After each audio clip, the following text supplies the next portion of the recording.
My mom would be at all my sporting events. Let's say I was playing football, okay?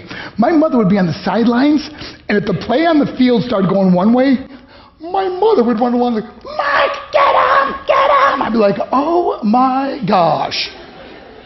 I'd get in the huddle with the other guys. They go, Mark, is that your mother? I go, no, I never saw her before in my life. See, the greatest gift my mother ever gave me, she believed in me. I have overdosed on drugs on 3 occasions where I should have been dead. But I believe I was kept here for a reason. You show me your friends, I will show you your future. How do I know this? I hung out with losers, and I became the biggest loser of them all because I gave up everything I dreamt about as a little boy because of who I chose to surround myself with. My friends would drive me home at 2, 3, 4 in the morning. We'd be drunk and high, laughing in the car. We'd pull up in front of my house in New York. They go, Mark, the light's on. I go, oh man, my mother's up. See, my mom wouldn't go to bed until she knew her son was still alive.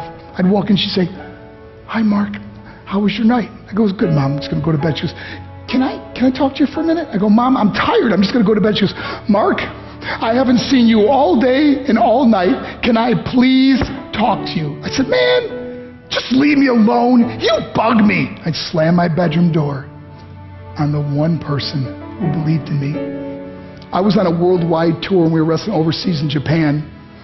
After my wrestling match, I went upstairs in my hotel room and I fell asleep. There was a knock at my door at 3 o'clock in the morning. I got out of bed and I looked through the safety window and I could see it was a Japanese promoter. So I opened the door and he said, Mark, you need to call home. There's been an emergency. I went and got on the hotel room phone. I called back to the United States and said, hey, what's going on? They said, Mark, I don't know how to tell you this. I said, just tell me what happened. All of a sudden they started crying. They go, Mark, I can't tell you. I said, just say it. They said, Mark, your mother died.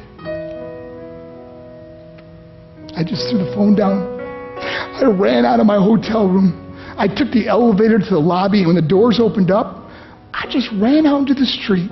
I mean, there was no cars, there was no people. It was 3 o'clock in the morning.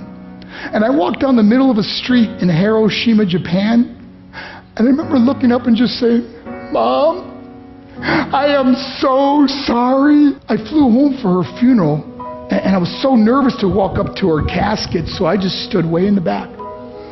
And I kept looking from a distance. I kept thinking to myself, Mom, please wake up. Please get up. And then I finally got the nerve to walk up to her. And as I got closer, I could see my mom for the first time. I mean, she was so beautiful.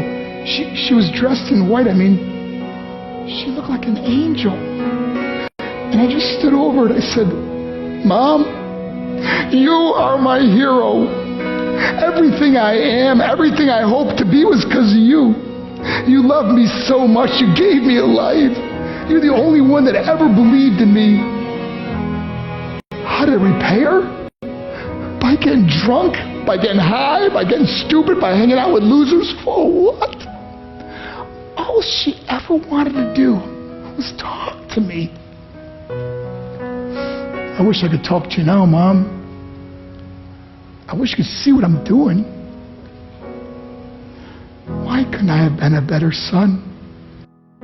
We are defined by our choices. But if you surround yourself with people involved in drugs and alcohol and pills, it's a dead end. I'm not here to preach to you. I'm here to tell you I lived that life. It leads to broken hearts, broken relationships, broken dreams, and death. For what? To get high? If you have a mother or a father, when you go home, tell them how much you love them. See, my whole life was about being rich and famous. I had to be a millionaire. I had to win the race. I had to win the race at the expense of my marriage, my family, my friends. For what?